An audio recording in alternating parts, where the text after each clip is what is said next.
Big Boss season 18 போட்டியாளருமான பிரபல தயாரிப்பாளருமான Batman Ravindran அவர்களை கைது செய்ய மும்பையிலிருந்து வந்த போலீஸ்.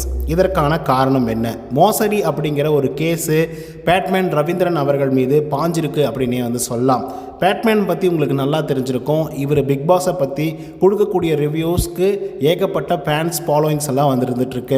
ஸோ அதெல்லாம் தாண்டி தயாரிப்பாளராகவும் நடிகராகவும் சில படங்களில் பண்ணியிருக்காரு. ஸோ இதனை தொடர்ந்து மும்பையில் இருக்கக்கூடிய அஜய் ஜெகதீஷ் கபூர் அப்படின்ற ஆள்கிட்ட நட்பு ரீதியாகவும் பழகியிருக்காரு.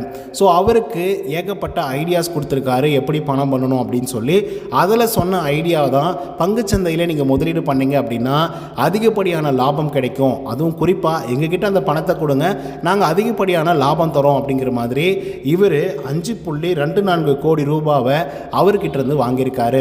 குறிப்பிட்ட நாட்களுக்கு அப்புறமாக அந்த பணத்தையும் திருப்பி தரல, அதிலிருந்து வந்த லாபத்தையும் திரும்பி தரல, அதிலிருந்து ஏற்பட்ட நஷ்டத்தை பற்றியும் இவங்க சொல்லாமலே இருந்திருக்காங்க. ஸோ இதனால் நம்மளுடைய அஜய் ஜெகதீஷ் கபூர் அவர்கள் ஐயோ நம்ம ஏமாந்துட்டோமோ அப்படிங்கிற ஒரு கண்ணோட்டத்தோட போலீஸ்கிட்ட போய் கம்ப்ளைண்ட் பண்ணுறாரு.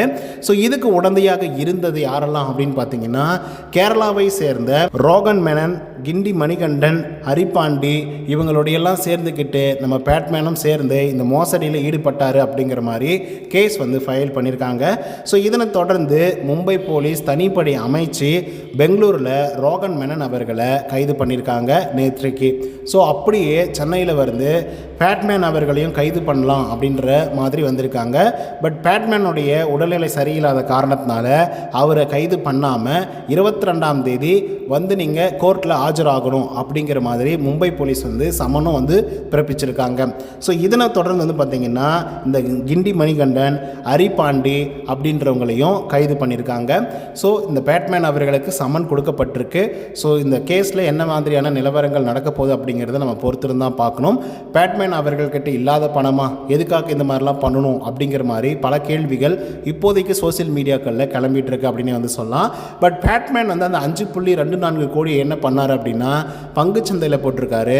ஆனால் இந்தியன் பங்குச்சந்தையில் கிடையாது, கிரிப்டோ கரன்சியில் போட்டிருக்கிறதாக சில பல தகவல்கள் வெளியாகிருக்கு. ஆனால் அதில் பெருசாக லாபம் வராத காரணத்தினால இப்போ வரைக்குமே ஹோல்டிங்கில் தான் இருக்குது அப்படிங்கிற மாதிரி சொல்லிட்டு இருக்காராம். ஸோ இதனை தொடர்ந்து கேஸ் ஹியரிங்ஸ் வந்தால் தான் என்ன மாதிரியான தீர்வுகள் வரும் அப்படிங்கிறத நம்ம பொறுத்திருந்து பார்க்க முடியும். ஓகே கைஸ், இதை பற்றி உங்களோட கருத்துக்கள் என்ன அப்படிங்கிறத கமெண்ட்ஸில் பதிவு பண்ணுங்கள். இந்த வீடியோ பிடிச்சிருந்தா இதே மாதிரி தகவல்லாம் நீங்கள் தெரிஞ்சுக்கணும் அப்படின்னு நினச்சிங்கன்னா நம்மளுடைய சேனலை சப்ஸ்கிரைப் பண்ணாதவங்க சப்ஸ்கிரைப் பண்ணிச்சுக்கோங்க. நன்றி, வணக்கம்.